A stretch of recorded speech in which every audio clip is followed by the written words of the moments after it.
ঘটি আর বাঙালের লড়াইটা বা এপার বাংলা ওপার বাংলার লড়াইটা সেটা বলতে বা রাজনীতি থাকে।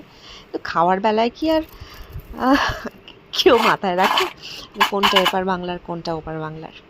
তাই আমার ঘটির রান্নাঘরে শুটকির বড়া ভর্তা আর বড়ির ভর্তা। শুটকি চিংড়ি আর বড়ি। প্রথমে শুটকি মাছটাকে একটু জলে ফুটিয়ে নিতে হবে যাতে ইম্পিউরিটিগুলো চলে যায় আর গন্ধটাও অল্প হয়ে যায়। তারপরে মাসকলাইয়ের বড়ি আলাদা করে আর শুটকি মাছ, ওই সেদ্ধ শুটকি মাছটা, সেটাকে ভালো করে একটু সর্ষের তেলে, কাঁচা সর্ষের তেলে ভেজে, তারপরে যে মশলাগুলো, এই যে গোটা পেঁয়াজ, এটাকে ভালো করে যে যেরকম ফাইন করে কাটতে পারবেন, আমি বেশি ভালো করে পারি না, শুকনো লঙ্কা,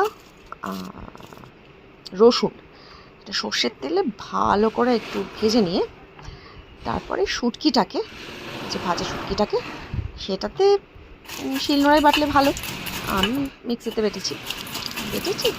আর ওইদিকে বড়িটাকে, মাসকলাইয়ের বড়ি যেটাকে অল্প করে ভেজে নিয়েছিলাম, সেটাকে এই একটু হামানদিস্তায় গুঁড়ো করে নিয়ে সেটাকে আগেন ভাজা মশলা, কাঁচা পেঁয়াজ দিয়ে